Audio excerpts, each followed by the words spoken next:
जरांगे पाटील मला एक कळत नाही, जरांगे पाटलांनी कोणाची सुपारी घेऊन बोलतायत? त्यांचा कोणता नेता सुपारी देऊन आज गेली? अनेक दिवस झालं शरद पवारांच्या नेतृत्वाखाली तुम्ही आरक्षणाची भूमिका बजावताय, पण शरद पवारांच्या नेतृत्वाखाली तुम्ही काम करत असताना एखाद्याची सुपारी घेऊन एखाद्या नेत्याला टार्गेट करणं मला वाटतं हे योग्य नाही। मी तुम्हाला परत एकदा सांगतो, आमचं 2% आरक्षण कुणाचा बाप आला तरी निघत नाही, याच्यात काही डाऊट। जरांगे पाटलाला तर काही काम राहिलेलं नाही। जरांगे पाटील मला एक कळत नाही, जरांगे पाटलांनी कोणाची सुपारी घेऊन बोलतायत? त्यांचा कोणता नेता सुपारी देऊन आज गेली? अनेक दिवस झालं शरद पवारांच्या नेतृत्वाखाली तुम्ही आरक्षणाची भूमिका बजावताय। ज्यावेळी त्या तुमच्या गावामध्ये शरद पवार स्वतः आले तुम्ही एकदम हसून, म्हणजे आमचं म्हणणं आहे तुम्ही शरद पवारचे कार्यकर्ते जरूर आहात, पण गेली अनेक पिढ्या गेल्या, शरद पवारांनी कोणतं आरक्षण दिलं? आज एवढं जातीमध्ये तुम्ही ते निर्माण करायला लागलात आणि वंजारी समाजाला टार्गेट करण्याचं काम चालू केलंय। या नेत्यात कोणत्या नेत्याची सुपारी घेतली आणि कोणत्या नेत्याकडून घेतली हे खरं तर जरांगे पाटलांनी आता ह्या मीडिया समोर सांगितलं पाहिजे। तुम्ही सकाळपासून उठलं की मी फक्त एका वंजारी समाजाच्या जातीच्या विरोधात बोलतात, त्या जातीने केलं काय? त्या जातीने मराठा समाजाचं केलं काय? गेली अनेक वर्ष झाला आम्ही खांद्याला खांदा लावून काम करतोय, कधीही मराठा समाजाच्या विरोधात काम केलं नाही आणि आज तुम्ही एक दहशत पसरवण्याचं काम केलंय, जातीमध्ये ते निर्माण करण्याचं काम केलंय।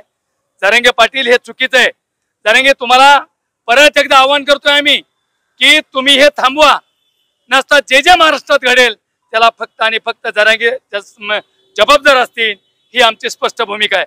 त्यामुळे माझी देवेंद्र फडणवीसने तुम्हाला आरक्षण दिलं, आरक्षण टिकवा, मराठा समाजाच्या मोरांचे डोके भडकू नका, जातीमध्ये ते निर्माण करू नका। आजपर्यंतच्या काळामध्ये मुंडे साहेब होते तेव्हाही मराठा समाजाला आरक्षण मिळालं पाहिजे, पण कोणाच्याही ताटातलं नाही, एक सेपरेट आरक्षण मिळालं पाहिजे। आणि तुमची भूमिका अशी आहे, मी घेईन तर ओबीसीतून घेईन, ही तुमची भूमिका। आणि आता सगळ्याला सांगता, धनगरला सांगता एसटीत गेलं पाहिजे, बंदरला सांगता एसटीत गेलं पाहिजे। अरे वंजाऱ्याने काय केलं तुमचं? कोणतं वाईट केलं? कोणत्या मराठा समाजावर अन्याय केला?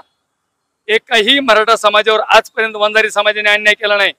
राजकारणामध्ये राजकारण केलं जातं, पण शरद पवारच्या नेतृत्वाखाली तुम्ही काम करत असताना एखाद्याची सुपारी घेऊन एखाद्या नेत्याला टार्गेट करणं मला वाटतं हे योग्य नाही।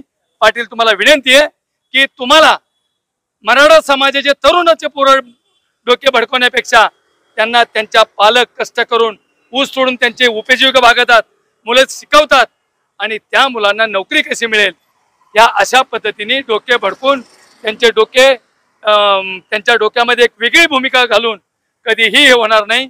मी तुम्हाला परत एकदा सांगतो, आमचं 2% आरक्षण कुणाचा बाप आला तरी निघत नाही, याच्यात काही डाऊट नाही। परंतु ही भूमिका जी घेतात तुम्ही, ह्या जातीमध्ये ते निर्माण करण्याची भूमिका ही कुठेतरी थांबली पाहिजे आणि महाराष्ट्रामध्ये जे घडल त्याला जरांगे जबाबदार असतील, ही आमची भूमिका आहे।